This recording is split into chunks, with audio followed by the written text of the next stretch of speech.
GM everyone. We're back with another episode of Touch Grass Podcast. Today we have with us Jake from Fun.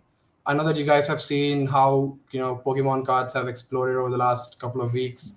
Exotic RWAs, they're calling it. But yeah, I'm a big fan of this whole meta. It's very nostalgic and I love it a lot. And we finally have Fun a protocol I'm super excited about, and I've personally been using it for the past couple of months as well. Yeah, welcome to the show, Jake. GM. Yeah, it's good to be here. Yeah, it's been an insane couple of weeks with the whole explosion, but it's been fun. Yeah, it's been fun for everyone to have our spot in the limelight at least. Yeah, it's been good. Awesome. Why don't you give us a quick intro about yourself, and then when did you join Fun, and yeah, a little about your background.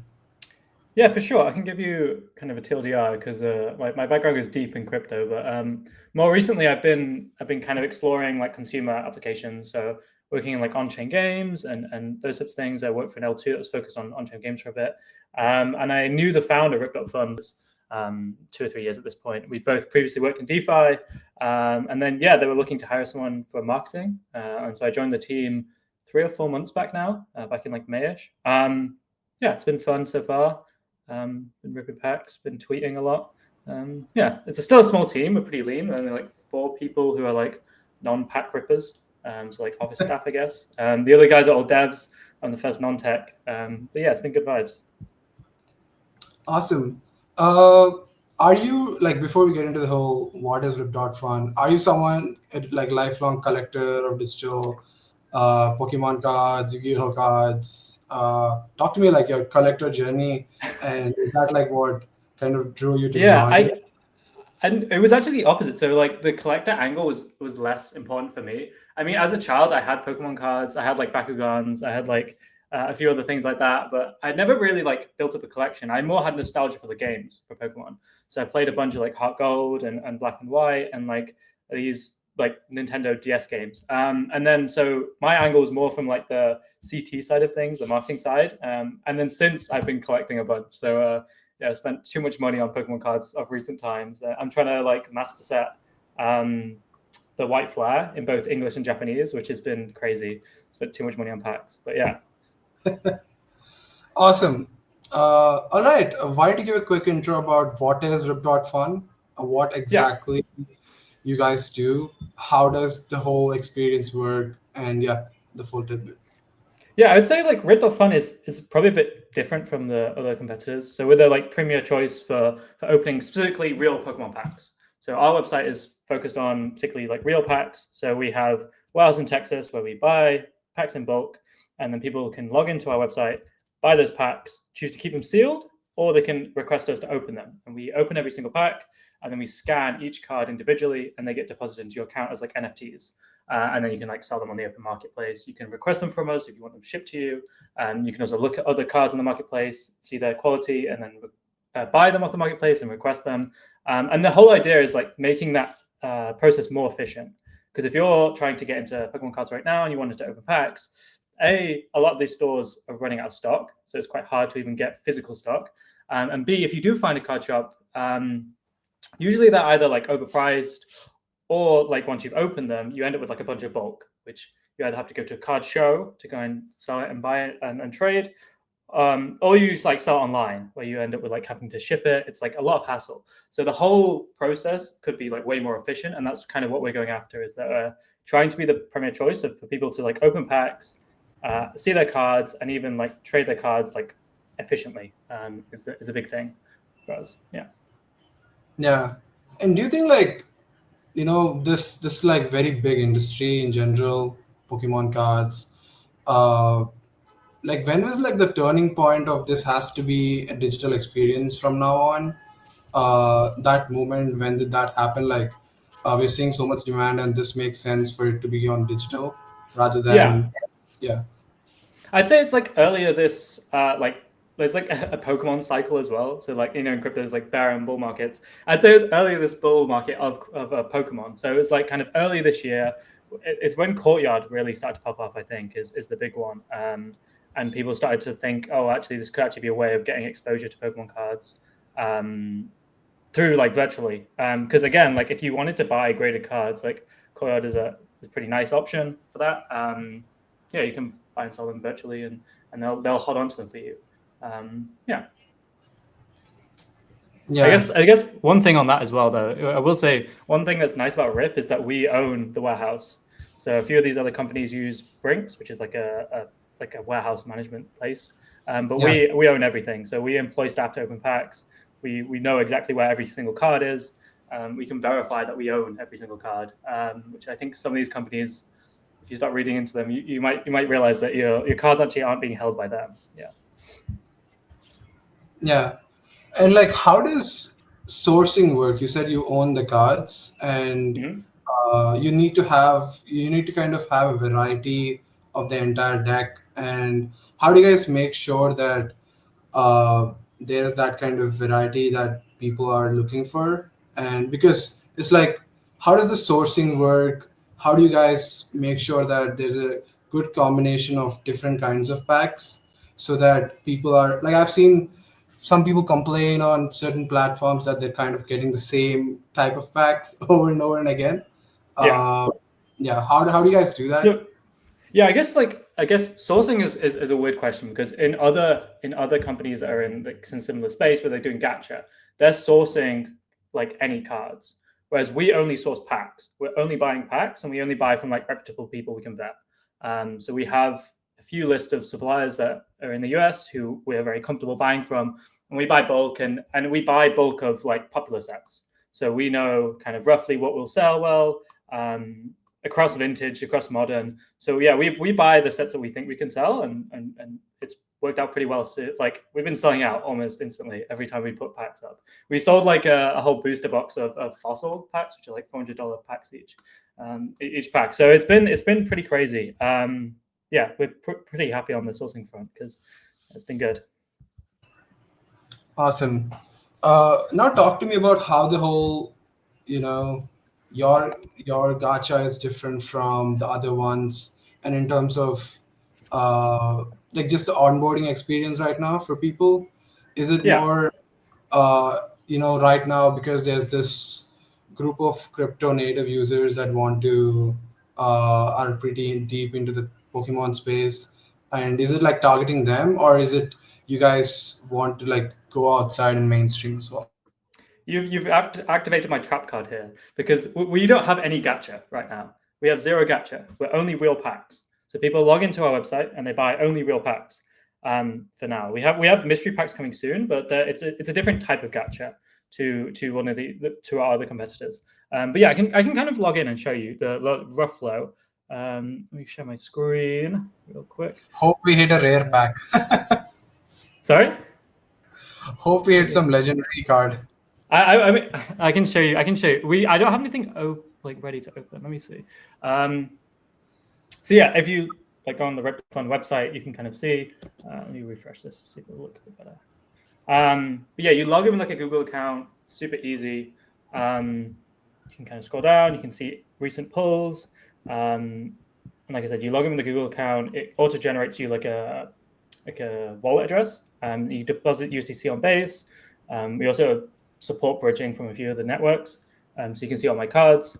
But if I navigate to the packs, you can kind of see I have zero to ready to rip, so we can't rip one right now, but I have one opening. It'll be ready in like 9 days. So this is the thing that like our biggest struggle is right now is like we have a queue. So when you buy a pack and you want to open it, I can show you some.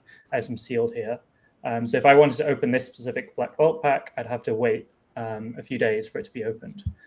But then I can show you roughly what the experience looks like once you have one of these ready to rip. So you go through like this. You can rip it. Nice animation of the video.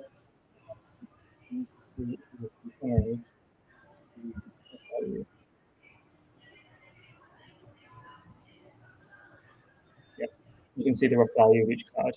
And go through. And yeah, so that's the experience of like kind of ripping a pack and rip fun. You can also buy packs off the like you can also buy packs off the like store. Sorry, off the marketplace. So currently we're sold out, so we have none in the store. But you can go to the open market where other users might be selling their packs. at a premium, and you can rip those. You can see some of them are pretty overpriced, in my opinion. But yeah, you can buy select packs if you want to buy select packs. Yeah, 100%. Great. Uh, Yeah. like I think, yeah, I want to start off before like initial journey as well. Like I think Hmm. Red Dot Fun was the first, the Pokemons. I mean, I know that Courtyard's been on for a while, but the first platform that I saw CT talking about a lot, like for example, I saw Kobe getting on board, and he kind of talked about it in the early Yeah. days. Yeah. Uh, what is like talk to me about the initial days when this whole hype was not there for these Pokemon cards. Yeah, it's been interesting because, like, to us, it's been quite a natural progression of like a bunch of kind of popular CT accounts have been interested in this for a while. And if you go back, you can actually see some like pretty old tweets from like Base Carbon and a few other big accounts like tweeting about this even like last summer. Yeah, Particularly because like it kind of overlaps well with like the NFT craze because there was like kind of people like to kind of gamble on what you're going to get, but also they want something like tangible. And I think the physical concept of Pokemon cards just appeals a bit more to that brain of like there's something actually backing this. There's like a piece of cardboard somewhere that's like actually valuable. But yeah, it's been wild. Kobe's tweets helped us a lot, obviously. Unpaid, like we have no affiliation to him. It's just been pretty lit. He likes the platform and he's been enjoying it. Yeah, so it's been good. yeah. Uh, do you know why? Also, I wanted to ask. The reaction to this particular kind of meta, whatever, it just feels quite different energy from what we had in the past. Is it because people are just tired of all these extractive games and they just want to enjoy their time into and use their crypto for something more fun? How do you kind of account for the nostalgic value of the whole Pokemon era? Yeah, And yeah, yeah, I think it is just that. I think it's a lot of nostalgia. I think a lot of people have nostalgia for like the base set, particularly like old cards. So people enjoy the idea of even just like holding packs of these cards that they or even just opening them, like in general. So I think the nostalgia angle is a big driver of it. I think as well, like the like I said, the Pokemon cycle's been kind of booming right now. If you look at like the Bubble Mews, which went up from like 30 to like they're over like $90 now. So like particularly like modern cards have also been popping off. So it's been I think it's just the timing of both of like crypto people realizing they have nostalgia for it, and then also the Pokemon bull market, I guess. Yeah, in combination, and it's just worked out well. yeah. I mean, for our audience who doesn't know about some of the Pokemon cards and how it actually works, could you kind of explain like what is grading? What Mhm. does these different tiers of packs mean? And yeah, what should some beginner know about ripping Pokemon cards? Yeah, like what should like absolute beginner? They have watched Pokemon in their childhood but doesn't know Yeah. much about cards. I guess like the best place to start is to probably buy some packs in a single set, I'd say. So it's like idea of different sets. This is just what Pokemon does. They release different Pokemon sets and people try and collect one. So I started off with like a Stellar Crown one, where I just like bought a bunch of Stellar Crown packs and I started opening them and then start playing them in a binder. And it's that experience of starting with one set and trying to fill out all the gaps is like kind of I'd say the best place for a beginner. You spoke about grading, which is a good question. I think it's this process of sending your cards off to a PSA or CGC, and they look at the card and they look at the quality of the card. They look at like, the centering and the actual like surface and like the edges. They look at all of that and then they give it like a number. In fact, I can show you. I have this one, which is kind of dog shit grading company, but yeah, they graded this one a 9, and so they look at the centering, they look at the edges, they look at the quality of the card, and they put it in this nice, pretty plastic holder, and they give it a score. Now, RIP doesn't support grading right now. We have no graded cards. We intend to hopefully have at some point a service where you can send your cards directly from RIP to a grading service. And even in future, we kind of want to have in-house grading. We'll see. But yeah, I think graded cards are interesting because normally in like trad collecting, people only really buy the cards they like, right? It's normally like if you're a Gengar fan, you're buying Gengars. If you're a Gyarados fan, you're buying Gyarados. And usually you're only buying like tens. And I think this is part of the reason that like these like gacha Pokemon companies might actually fail, because I think most of most of the time when you're running one of these gachas, you're getting like a slot card out. You're getting like a 6 or 7 of like some random Japanese modern card, which most people aren't going to keep. So they're going to sell it back in, and they end up losing money because a lot of them talk about how the expected value is positive. And if you actually break it down into like the cards you actually want to collect, it's usually not. You're usually losing money because when you randomize this gambling system, you're just going to end up with some slot card that you're not going to be actually interested in holding, and that's why I think Ripped Off Fun is a superior platform, because you can open packs, and if you don't even want to open packs, you can just buy cards on the open market. You can just buy them raw, and we'll hold them for you, and you can look at them. Or if you want to complete a set, you can complete a set on Rip. Or if you wanted to open packs, you can do that. Or you can hold sealed. You can just buy packs and leave them. And I think that to us is our greatest thing. We're much more suited for the collector, and I think those gacha machines are much more suited to the gambler, which may appeal to actually more of CT. But I think our like end goal user base is way bigger. We want to penetrate like the consumer markets, and stretch outside of even crypto Twitter. Yeah. Yeah, you mentioned user base, right? Like, I'm really curious Mm-hmm. about this. What's like the average age group of people collecting cards? I'm not, because this has become so mainstream in like, besides crypto, forget about that. But in general, people collecting Pokemon cards. Like Logan Paul, that whole him Yeah. collecting a $1 card or something. What's I like the current yeah age group of people, holding these cards and being a serious collector? yeah. I'm sure, like, not, it's kind of can be surprising to a lot of people.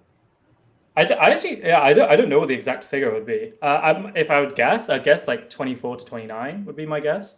I think most people are on the younger side. Maybe there is some like straight older people who are big into collecting as well. I've seen people who have like childhood like sealed packs that they're like bringing to shows and stuff to try and sell.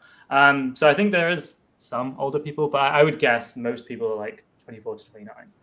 Would be my age range. Do you know?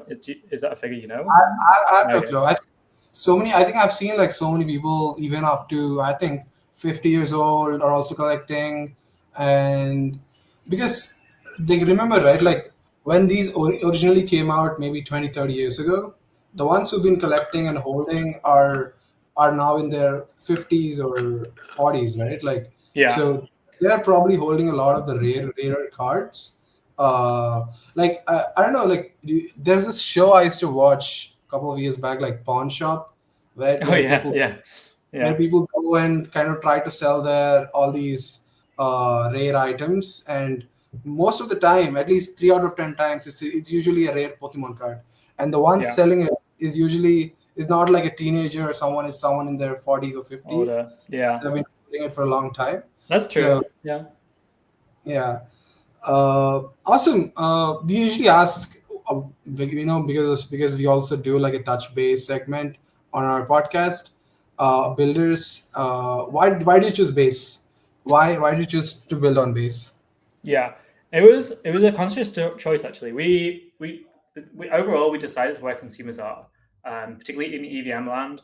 I think we think it's the strongest consumer chain, and then we're also considering maybe building out like a mini app for the base wallet app, which we might build at some point. Also, they've just been incredibly supportive. Jesse's replied to a bunch of our tweets. It's been pretty nice, and yeah, they've been pretty supportive. So yeah, it's been a nice partnership working with them. Yeah, we're pretty happy on base. Yeah. Yeah, this would be like the perfect app for the base app that will go live. It's very normie friendly, and Mhm. uh, yeah, I think besides that, I also want to talk about your guys' plan for distribution. Like, uh, how many like platforms are there outside of crypto doing this digital experience of ripping cards? Is it how competitive is it in terms of the volume they do and stuff like that? Yeah. There's not that many. We found some competitors, but they were all kind of janky. and kind of untrustworthy. When we like start exploring the competitive landscape in like just a digital sense, they're all quite, yeah, like I said, a bit janky. Not many of them have like the financial rails. So the nice thing about crypto is you can just do USDC. So it's like the financial rails are like almost basically there. And we do take card payments as well. We have CoinFlow where you can pay in card, but the most of our users are just depositing USDC into their base wallet account, and then from there it's off the races, you know. And so most of the most of the competitors are pretty janky, and they don't have much volume. So we're hoping to be the first kind of example of this like digital phrase. But yeah, I think that is a big angle for us, is like abstracting away a bunch of the crypto elements and just enabling like kind of normie trad collectors, hopefully, to use us, or even just kind of normies in general, like down in the pub, want to open a pack. Yeah, we're hopeful we can reach them through our Do you abstraction layers. Yeah. Yeah, 100%. I think, uh, even as someone who just views, who doesn't even need to open the cards. One of the interesting things about collecting is it's entertainment for the viewer as well, in my opinion. Mm-hmm. Whereas they're ripping, I don't know, $10,000 of cards, and each card, each reveal kind of has that kind of own excitement. Like for example, I've been watching some of these streamers open packs, and it's as entertaining as for me as it's for them, I feel. Yeah. There's that aspect as well. Yeah, uh, I love that you're saying this, because we actually have some products being worked on right now, which will hit those like kind of streamer opening a booster box. Yeah, with live chat. We're cooking. Let's cook, because yeah, we're gonna have some cool features like that. Yeah. 100%. My next question would be, obviously Pokemon is obviously the biggest category for most of these platforms. Are you kind of exploring other, TV shows or other sports, or Yeah. right now you're just sticking to Pokemon? Right now, we're focused on like English Pokemon, and once we have that experience like kind of perfect, we're probably going to expand to Japanese Pokemon. It's another huge market, and then from there, we're definitely open to other TCGs. So we're looking at like One Piece and sports cards, like you mentioned, like ice hockey, basketball. There's football. There's like so many different card markets. But yeah, we're trying to perfect the experience of just Pokemon for now, and try and perfect that niche, and then I think from there it should make things easier to be able to expand and scale. Yeah, that's what we're focused on right now. Awesome.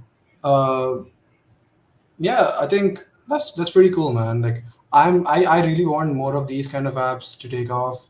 And also, other thing I had a question was, is there like something for redeeming the cards that I own, like actually the physical item that I can kind of get it shipped and stuff like Yeah, that? we don't have redemptions live right now, but we will do very, very, very soon. It's being worked on. It's in its like kind of final stages. We're just working out the shipping processes. But yeah, I think in the next 2 or 3 weeks that should be live, and from there you should be able to request your cards, which is a nice Yeah, step the in the logistics direction of like, yeah. the logistics Sorry? part is probably the most challenging as well. Yeah, yeah. I saw there was a question about what's the biggest challenge, and the logistics and the scaling is the big two issues. So because we own the warehouse, because we're employing all these staff, it is literally the scaling of how do we reduce that queue time? How do we have more pack openers? And it's not actually opening the pack; it's actually the scanning of each card. So what happens I can actually maybe even show you the video. But once you open a pack, each card gets scanned in, and then that's kind of what the NFT looks like. Is so you can verify the card, and you can also look at the edges, and you can look at the card on the open marketplace. If you want to buy a specific card, you can check its quality before you buy it. And that's what takes so long. Is like it takes a few minutes per pack right now to scan each one. The actual opening is pretty fast; it's only a few seconds. But yeah, scanning is the bane of my life right now. But yeah, we're working on it, and we're hopeful that we can get it down to like we're hoping it's going to be a few hours, and then spikes of like a day or two before we open up closed beta to the public. Yeah, we're in closed beta right now. You need an access code. Yeah, And that's not because we're trying to drive hype. It's actually because we need to. Because if we open this up, the queue would just be insanely long, and yeah, it wouldn't be yeah, any fun for anyone. And so yeah, we're trying to scale slowly, and to enable us to bring a good experience to everyone that joins. Yeah.